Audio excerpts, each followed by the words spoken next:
پند نصیحت های کار بارش ترک میکنه و میاید مقصد میگرد این غنیمت های خوش به حال شما ها هم برادرها که در این گونه محفل ها اشتراک میکنید. عزیزای خدا میگم به دل از ذکر گفتن پر شود نور، شود هر ظلمت از قلب حق از قلب انسان دور گفتگی، یعنی هرگاهی که انسان گوش میکند دلش پر ای نور میشود. ببینید و هر ظلمتی که در قلب ها هست، هر نافهمی ها و بدبختی که در دل ما هست، با توفیل این نشسته و گوش کردن اونها از بین رفتن میگیرن. میایم سر یک حدیث برادران عزیز. حدیث راویش حضرت امام ابو هریره هست. امام ابو هریره میگوید که از پیغمبر خدا شنیدم که بادروا بالاعمال سبعا. بسیار یک اشاره زیبا ہے برادران.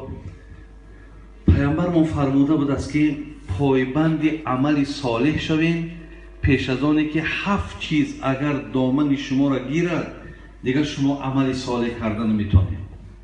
از آن جمله برادران عزیز همین محفلی که ما حضور داریم همین هم عبارت از عمل صالح است. نماز میخوانیم عمل صالح است، مسجد میرویم عمل صالح است، مسجد میسازیم عمل صالح است، مسجد میسازیم عمل صالح است. ببینید یعنی هر کاری، حج میرین، روزه میدارین، زکات میتین، هر یک بیمار خبرگیری میرین، در جنازه یک اشتراک میکنین، همه عمل صالح. پیامبر ما گفتن پایبند عمل صالح باشین، زیرا 7 چیز بر بالاتون میاد که دیگر عمل صالح کردن میتونید. یعنی عمل صالح برادران عزیز این عملهایی را که من گفتم ما را آبرو و عزت ما پیش خدا از حساب یمینا است. آدمی که عمل صالح نداشته باشد وای در نزد شریعت و نزد الله وای آبرو ندارد، قیمت و قدر ندارد. این عزیز خدا میگه بهترین لحظه عمر شما با شما دارد. و حتی حضرت در دوام این ایجادیات خودش میگوید هرگز حسد نبرده و حسرت نخورده ام. هرگز حسد نبرده و حسرت نخورده ام جز بر دو روی یار موافق که در هم است. آنها که در بهار و صحرا نمی روند، بوی خوش ربیع برایشان محرم است. برادر عزیز میفرمایند که شیخ سعدی که من در دنیا همین دو چیزی بسیار بد بود، همین دو چیزی بد بسیار خدمت دور گرفتم. یکی حسد بردن، یکی حسرت خوردن. حسد بردن و حسرت خوردن شیخ سعدی گفت من تماما در حیات خودم راه ندادم، مگر میگه در یک حالت هم حسد بردم و هم حسرت بردم. این کدام حالت ہے برادران؟ هرگز حسد نبرده و حسرت نخورده ام جز بر دو روی یار موافق که در هم است. ببین همون زمان من حسد بردم و حسرت خوردم که وقتی در یک محفل پند نصیحت شد من اشتراک نکردم. وقتی من از همون محفل محروم ماندم، یگان علت سبب پیدا شد و من اشتراک نکردم، برای اون محفل حسرت خوردم. ببین حسرت به معنای یک پشیمانی که چرا من در همون محفل حضور نداشتم. حسد بردم بر همون آدمایی که اشتراک کردن، بر اونها حسد بردم که اینها از ثواب آن محفل برخوردار شدن و لیکن به من چیزی نرسید. چی برادر عزیز حسرت زیبا و چی حسد زیبا.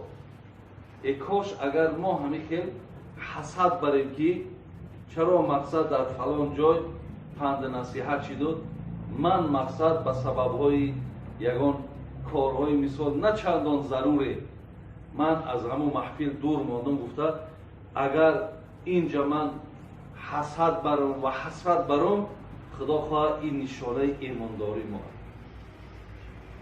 این نشانه برادرای عزیز اخلاص و محبت ما به دین خدا است. ما همین قدر سفرهایی که ولی داشتیم، خدای مهربان اگر قوت یاد جایی که دعوتیم اگر اشتراک کنیم، مردم هم میبینید در مردم به خدای مهربان قسم رنگی که خیلی آدم گرسنه میشود برای خوراک، همین قدر ذوق داره، همین قدر گرسنه این مقصد شنیدن سخن خدا و پیغمبر است. ما بسیار خدا را سپاسگزاریم که مردم تاجیک ما، مردم برادرای مسلمان ما چقدر در گوش کردن و چقدر در نصیحت ها را اهمیت دادن، ذوق داره و شوق داره. این هم یک نشانه برادرای عزیز خدادادی ما و شما هست که الله مهربان این توفیق برای ما و شما داده است. زندگی ها حرکت کنین، محفل هایی که اگر خیر خدا داناست که شما دریافت میکنین نمیکنین، ولی امروز همون محفل ها را شما میتونین از همین طریق های اینترنتی هر یک پند نصیحت هایی که برای آبادی دنیا تونه، برای آبادی آخرت تونه، برادرای عزیز از او استفاده برید. ولی میگه آنچه عیان است حاجت به بیان نیست. مقصد چی؟ مقصد میبینی یک ارتیست یک نغمه کدگی در توی 1 میلیون پرسموتر دارد. موعظه را نگاه میکنی 10,000 12,000 20,000 50,000 مثال میلیون یک ارتیستی که 1000 یک نمود نغمه و دیوانگی و سرود او یگان منفعتی برای کسی نیست، مردم در او توجه دارند. ولی آن چیزی که برای منفعتی هم دنیا و هم آخرت شاید از او گذر میکنه، مقصد اهمیت آن نمیده. از این لحاظ برادرای عزیز هر چیزی را که چشم میبینه شما فراموش نکنید. قرآن میگه این السمع والبصر والفؤاد کل اولئک کان عنه مسئول. خدای مهربان میگه وقتی که من برای شما چشم دادم، من برای شما گوش دادم، من برای شما عقل دادم، یقین دانید که هر کدام این بالای تو مسئولیت دارن. هر کدام اینا مسئولن. هر کدام اینا روز قیامت برادرای عزیز خدای مهربان از هر یک عضو ما میپرسه. این چشمای خطی که شما این به ترتیبی را که در تلفن ها تماشا میکنین، تو فکر میکنی دنیا بی صاحبه. تیرا ای چشم مثال رفیقت، ای چشم فرزندت پنهان میکنی. خدا میگه علم یعلم بان الله یرا. تو نمیدانی که من تو را نظارت دارم. تو شرم نمیکنی که من تو را نگاه دارم. و حدیث پیامبر داره میگه که 3 چشم روز قیامت از عذاب خدا خالی هستند. یک چشمی که حرام اصلا نگاه نمیکنه. زین لحاظ برادران عزیز و گرامی، پند نصیحت ها اگر در اینجا یافتن این خیل محفل ها مشکل باشد، امروز دسترس کردنش از همین رسانه ها می شود که آدمی که از اینها برادرای عزیز استفاده برد. میام سر حدیثی که من برای شما گفتم برای شما میخوانم، بعدا انشاءالله دعا میکنن حضرت. رسول اکرم صلی الله علیه و سلم گفتن در جسم هر یک ما شما 4 چیز قیمت بها بوده است. 4 جواهر فی جسم بنی آدم یزیلها 4 اشیاء. 4 چیز بسیار قیمت داشته اید، لیکن صد افسوس که 4 چیز رزیل را در خودمان راه میتیم که این 4 چیز خوردن نابود میکنه. یعنی از یکی از چیزهای بسیار قیمتی ما بینید در ما هست، ولی یک خصلت‌های بسیار رذیله را وقتی که خودمون قبول میکنیم، این جوهرهای ما را، این گوهرهای ما را از ما میگیرد. مثل پیامبر من گفت فالعقل و دین و الحیاء و العمل الصالح. 4 چیزی است که در تو هست، ولی تو بشناس اینها را که بسیار چیز قیمت هست. پیامبر گفتن یکم عقل.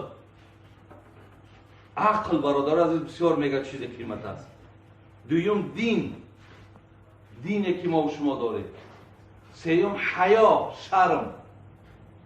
4م عمل صالح. این 4 چیزی است که حضرت گفتن بسیار مال قیمت هست.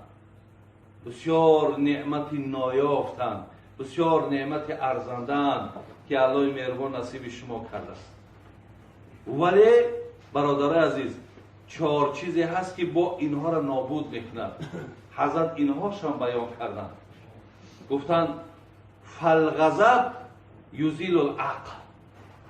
همین عقلی که برادر عزیز خدا به ما تو داده است که ما با عقل خدا را میشناسیم، همین عقل هست که برادر عزیز ما اطاعت از خدا میکنیم، همین عقل هست که ما حرام از حلال جدا میکنیم. انا همین را میگه وقتی که تو در خودت غضب راه دادی، تو این عقل از خودت بردی. یعنی جای غضب جای عقل میگیره. ولی در سوره ملک، سوره تبارک بگیم آیت 10 را اگر نگاه کنین، خداوند چی میگه؟ میگه قالوا لو كنا نسمع او نعقل ما كنا في اصحاب السعیر. خداوند ابی میگه همین آدمایی که جهنم میبرن، دوزخ میپرتوینشون، ناواسه او منصب داره، او پول داره، او مثال به سر سیکه بود، چیزی بود. میگه که وقتی در دوزخ میپرتوینشون، همون چی میگن؟ میگه اگر در دنیا ما گوش میکردیم، یک دویم عقل میداشتیم، امروز جهنم نمیرفتیم، دوزخ نمیرفتیم. یعنی یکی از سببهای آمدنمان عذاب خدا را چشیدن این است که ما عقل نداشتیم.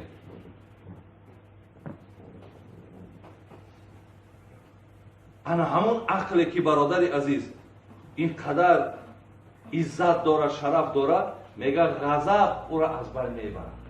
دیده که در سر غضب شما دادن به عقل نیست. اگر در حالت غضب نباشه ممکن تو را تعریف کنن سیو بچه دورنده شای، بیاد بچه خوبه، سیو بچه با عقل، بچه با کلای.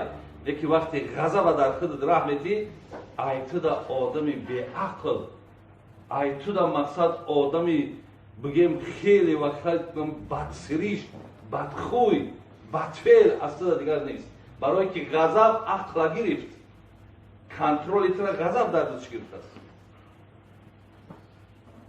ما پیامبر حدیث داریم لیس الشدید بسرعه انما الشدید الذی یملک نفسه عند الغضب. پیامبر میگه اگر چه یک آدم 20 مدال داره، همین خیل مدال تمام چمپیونات را همه را مقصد خود کردگی است، از تمام میجا آبروش بلندترین، میگه این میگه پهلوانی نمیگه. ببینید اگر چی صاحب 10 مدال طلا هم که باشد، میگه لیس شدید و بسرعه، ما او را پهلوان گفتن نمیتونیم. پهلوان کی را میگیم؟ الذی یملک نفسه و عند الغضب، آدمی که وقتی حالت غضب است غضب‌آلود نمیشود. ببین والکاظمین الغیظ، غضب خشمش فرو میبره، میخره نابودش میکنه، غضبناک نمیشه. پیامبر گفت این آدم پهلوان است، این آدم با غیرت است، این آدم جسور است، این آدم عاقل است. زبان را در غضب نیکو نگه دار، زبان نزد غضب ها می شود مار. غضب ناگه دلی رنجیده ای را کند محزون و مجروح بنده ای را. غضب در حالت غضب در زبان ها رنگی مار می شود. دیگه برادر تای، اویله تای، اکه تای، آتا تای، دیگه این جدا کردن نمیتونش. یکم برادر عزیز بین نعمت عقلی که خدا پیامبر گفت بهترین چیزی که خدا به تو داده است، غضب ای بین میبرش. دو دین گفت والحسد یزیل الدین. حسد برادر عزیز دین تنابود میکنه. اینا شما دین دارین، هر یک کسی را ما را میپرسن میگیم الحمدلله ما در دین اسلام، ما مسلمانیم. لیکن وقتی تو حسد پیدا میکنی، بخل پیدا میکنی، انمو حسدی تو دینی تو را میخره نابود میکنه. بین ایروی حسد در حق یکدیگر چی کارا میکنیم؟ حسد برادرای عزیز که ما یکدیگر را تحقیر میکنیم، حسد که در حق یکدیگر مقصد توهین میکنیم، حسد که یکدیگر را میبریم میفروشیم. ببینید بالا یک برادر مسلمان میرای خبرکشی میکنی، چی خصلت‌های زشت رذیله امروز در مسلمان ما جای گرفته است. حسد همین حسد که تو را به همونجا برده رسانی، ولی دین تا میخره نابود میکنه.